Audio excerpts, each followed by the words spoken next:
सायंकाल का समय था। एक राजा अपने महल की छत पर टहल रहा था। अचानक उसकी दृष्टि महल के नीचे बाजार में टहलते एक संत पर पड़ी। संत तो संत होते हैं, चाहे बाजार में हो या मंदिर में, अपनी ही धुन में खोए रहते हैं। राजा ने देखा कि वह संत भीड़ भरे बाजार में भी ऐसे आनंद में मग्न हैं जैसे वहां उनके सिवा कोई और है ही नहीं। न किसी के प्रति राग, न किसी के प्रति द्वेष। संत की वह मस्ती राजा के हृदय को इतनी भा गई कि वह तुरंत ही उनसे मिलने को व्याकुल हो उठा। राजा ने अपने सेवकों को आदेश दिया, जाओ, इन्हें तुरंत मेरे पास ले आओ। सेवकों को समझ न आया कि भीड़ में से संत को कैसे लाएं। उन्होंने तुरंत महल की ऊंचाई से रस्सी नीचे लटका दी और उस रस्सी में संत को बांधकर ऊपर खींच लिया। कुछ ही क्षणों में संत राजा के सामने खड़े थे। राजा ने क्षमा मांगी। आपको इस प्रकार लाने का कष्ट हुआ, कृपया मुझे क्षमा करें। संत ने सहज भाव से कहा, कोई बात नहीं राजन, पर बताइए इतनी शीघ्रता क्यों हुई कि रस्सी में खींचकर बुलाना पड़ा? राजा ने कहा, एक प्रश्न का उत्तर पाने के लिए मैं अचानक इतना बेचैन हो गया कि धैर्य नहीं रख सका। मुझे लगता है इस प्रश्न का उत्तर केवल आप ही दे सकते हैं। कृपया मार्ग दिखाएं। संत मुस्कुराए और बोले, अच्छा, तो वह प्रश्न क्या है? राजा ने कहा, मेरा प्रश्न यह है कि भगवान जल्दी कैसे मिले?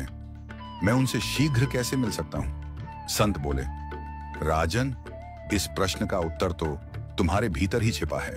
थोड़ा दृष्टिकोण बदलो, स्वयं सोचो, उत्तर मिल जाएगा। राजा ने कहा, यदि मुझे उत्तर पता होता तो मैं इतना व्याकुल क्यों होता?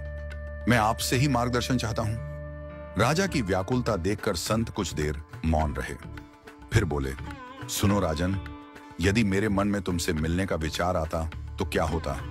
पहले मैं तुम्हारे दरबारियों को संदेश देता, वे संदेश लेकर तुम्हारे पास आते, फिर यदि तुम खाली होते तब शायद हमारी भेंट होती, और यह भी निश्चित नहीं था कि हम मिल ही पाते या नहीं। पर जब तुम्हारे मन में मुझसे मिलने की तीव्र इच्छा उठी तो सोचो, मिलने में कितनी देर लगी। तुमने कोई विलंब नहीं किया, जो भी उपाय सूझा तुरंत कर डाला, और कुछ ही क्षणों में मैं तुम्हारे सामने उपस्थित हो गया। इसी प्रकार यदि भगवान को पाने की तुम्हारे मन में इतनी ही व्याकुलता हो जाए तो भगवान भी देर नहीं करेंगे, वे तुरंत तुम्हारे सामने उपस्थित हो जाएंगे। राजा ने पूछा, परंतु भगवान के मन में हमसे मिलने की इच्छा क्यों उत्पन्न होगी? संत ने उत्तर दिया, तुम्हारे मन में मुझसे मिलने की इच्छा क्यों उत्पन्न हुई? राजा बोला, क्योंकि मैंने आपको देखा, आपकी मस्तता, आपकी तल्लीनता देखकर मैं इतना प्रभावित हुआ कि मेरे मन में विचार आया, मुझे अभी इनसे मिलना है।